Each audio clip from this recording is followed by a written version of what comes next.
Hi everyone, this is Pennsylvania attorney Evan Gutman with a video number 13 of my legal education series that focuses on the good moral character requirement for admission to the state bar and obtaining a law license. The video series is based upon my book, State Bar Admissions and the Bootlegger's Son. The full book is available on both of my websites. One is titled heavensadmissions.com and the other is gutmanvaluations.com. Both websites also have a separate book, which is a supplement I wrote years later to State Bar Admissions and the Bootlegger's Son. And they also contain a fictional novel I wrote. It's a kind of humorous, comical fictional novel, which is titled Heaven's Admissions Process. And it somewhat compares the criteria of being admitted into heaven with the criteria on earth for obtaining a law license. So like I say, it's a somewhat humorous and it's a fictional book, and it's hopefully enjoyable for everybody. So here we go with video 13. By the way, each one of the videos has a PDF associated with it, which you should be able to obtain on the site you're viewing this video. It certainly should be on Facebook, as well as both my websites, heavensadmissions.com and gutmanvaluations.com. So today's topic and the title of the PDF is Humpty-Dumpty and the Semantic Scalpel.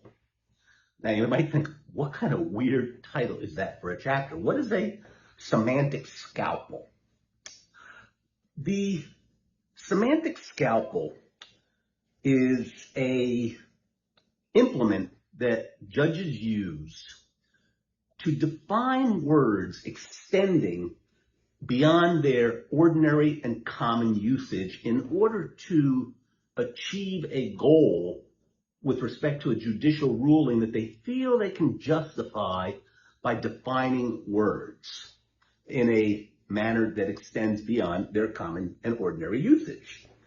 The portion of the title called Humpty-Dumpty, why Humpty-Dumpty in the semantic scalpel?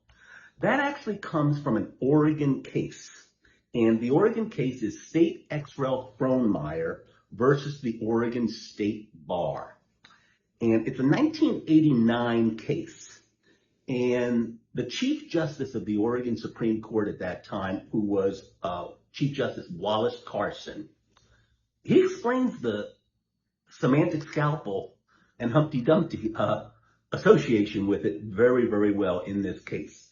Chief Justice Carson writes as follows in this case. He writes, quote, "When I use a word, Humpty-Dumpty said in rather a scornful time, it means just what I choose it to mean, neither more or less.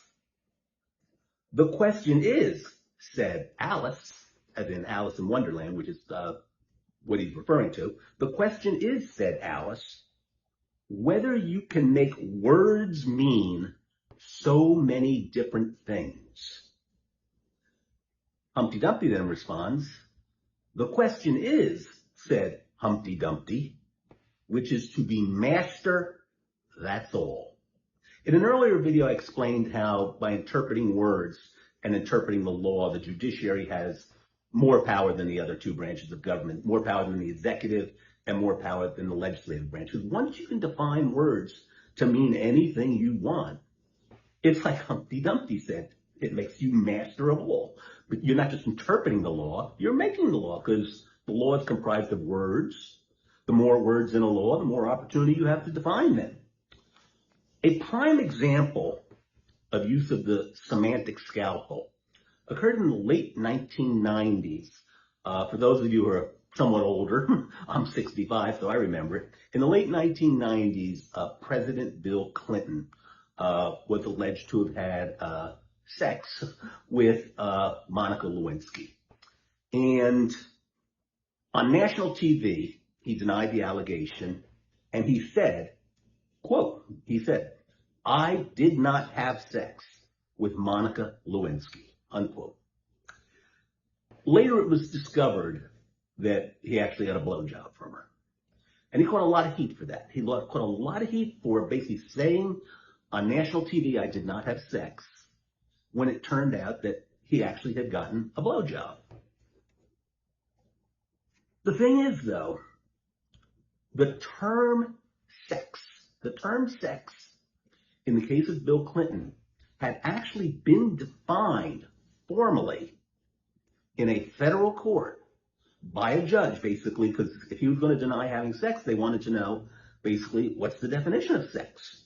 And he was criticized for saying, I did not have sex when he got a blowjob. But in fact, the federal judge who had defined the term in the litigation did not, in fact, include blowjobs in the definition of sex.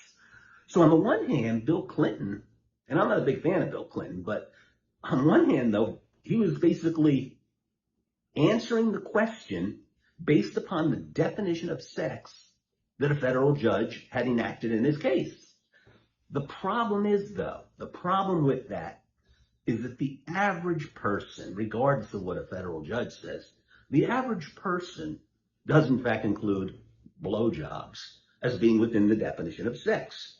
And that's because the general public, unlike judges, the general public relies upon the common, ordinary usage of a term. Judges, in turn, define words to be whatever they want them to be, and to kind of like play a little bit of a trick, maybe you could say, on the readers of the opinion and the general public by making it seem like they're being logical, but really distorting what actually occurred, i.e. distorting that sex does not include a blowjob as the federal judge defined it, when most people believe it does. The thing is, though, games with semantics are the very heart of the legal profession. And it's kind of like the game they're playing is now being discovered by the general public. Appellate opinions are now easily obtainable by pretty much anybody in the general public. And one can obtain those appellate opinions at a pretty low cost. So it's like the tricks used by a magician. It's like the tricks used by a magician. Once a person discovers how the magician accomplishes their tricks, they're never fooled by those tricks again. The public is rapidly becoming educated to how courts, state bars, and lawyers manipulate word meanings and the rules of procedure. And as a result, more litigants are now opposing the courts rather than trusting them because of the utilization of the semantic scalpel. They're viewing the judges now, general public litigants are now viewing the general publics as kind of like one of their opponents rather than impartial decision makers. And the litigant feels they have multiple opponents in a case. First, they got the other party, which is obviously an opponent. Quite often, they have the other party's lawyer, who is opponent. Very often, they have their own lawyer, who they're paying, kind of basically frustrates their position intentionally in order to make nice with the other lawyer. So that's also an opponent. And then the judges are an opponent. So the litigant has like 4 opponents in a case. The other party, the other party's lawyer, sometimes their own lawyer, and quite often now the judge. The most immoral utilization of the semantic scalpel occurs when a judge allows the definition of a term to not simply be modified, but instead quite often they have the term defined in a manner so that it means the exact opposite of what its common and ordinary usage is. It would seem that the semantic scalpel has been around for quite a lengthy period of time. It actually originates as far as one of the most famous cases ever, a U.S. Supreme Court case called Town v. Eisner. It was a 1918 case, and it was actually a tax case. And one of the most prominent U.S. Supreme Court justices ever, Oliver Wendell Holmes, U.S. Supreme Court Justice Oliver Wendell Holmes, wrote this, which is essentially a way of defining the semantic scalpel. He wrote as follows, quote, "A word is not a crystal, transparent and unchanged. It is the skin of a living thought and may vary greatly in color and content according to the circumstances and time with which it is used. That's in Town v. Eisner, 1918. So in other words, different words mean different things depending upon the context they're used. Justice Stephen Breyer actually wrote, U.S. Supreme Court Justice Stephen Breyer wrote in a U.S. Supreme Court case, he gave examples. You know, if you go to a park, and you see a sign and it says no vehicles in the park. Well, chances are that doesn't include baby strollers, because a baby stroller could technically be considered a video and precluded by it. It doesn't include depictions of war memorials, statues that are vehicles. It doesn't include those type of things. The other example he gives is if you walk into a store. You walk into a store and you see a sign that says, tell all customers that, and then it proceeds to indicate what you should tell all customers. Well, that probably doesn't mean tell all customers of every single store in the entire world. It just means the customers that are in this store. So depending upon how the words are defined, they can mean realistically anything. And once the words can mean anything, the law can mean anything.